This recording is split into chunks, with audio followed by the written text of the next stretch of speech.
Naitwa Ruzuba, Ruzuba the Great. Popote pale ambapo upo ndugu yangu unayenitizama. Hapa bwana ni maarifa tu. Kila kitu duniani ni maarifa. Ukikosa maarifa, vitu vizuri utaviona kwa watu wengine. Nilikwambia mimi niko na pete ambazo zinamfanya mwanadamu awe na mafanikio makubwa kwenye dunia hii. Kwa sababu hii dunia huwezi kufanikiwa kwa nguvu na akili peke yake. Lazima uwe na maarifa ndio utaweza kukalia V8 kama hizi.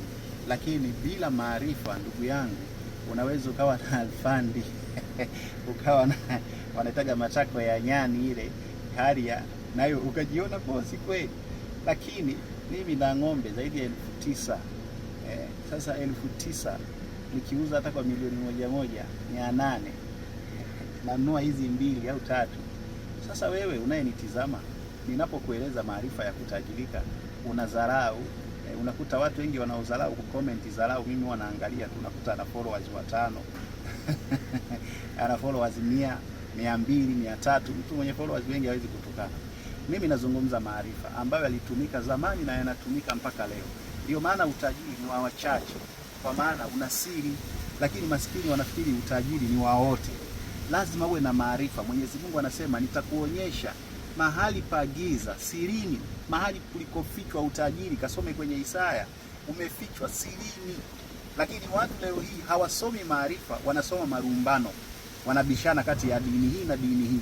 Ukiangalia mitume wote wametoka kwa Ibrahimu. Ibrahimu ndiyo baba wa mitume wote. Yesu katoka kwa Ibrahimu. Mtume Muhammad katoka kwa Ibrahimu kupitia Ishmaeli. Si yeye amehamia tu kule Waarabuni, ndio maana anaitwa Mwarabu wa kuhamia. Lakini yule kiasili ni Mwebrania. Sasa tafuteni maarifa ya kuwapa utajiri. Nyinyi mnabishania maarifa ambayo hayana faida yoyote kwenye maisha yenu. Ruzuba mkuu. Niko hapa kwa ajili ya kuwapa maarifa. Haya ni mambo ya kawaida, lakini ni mambo magumu sana kama hauna maarifa kupata vitu kama hivi. Wewe utakuwa unaviona tu kwa watu wanapita navyo na unaishia tu kusema Freemason. Sasa Freemason kama anapata kuliko wewe, kwani usimfuate? Ruzuba mkuu, maarifa yangu ni white magic. Hayakutenganishi wewe na Mungu. Unateseka nini sasa? Asante.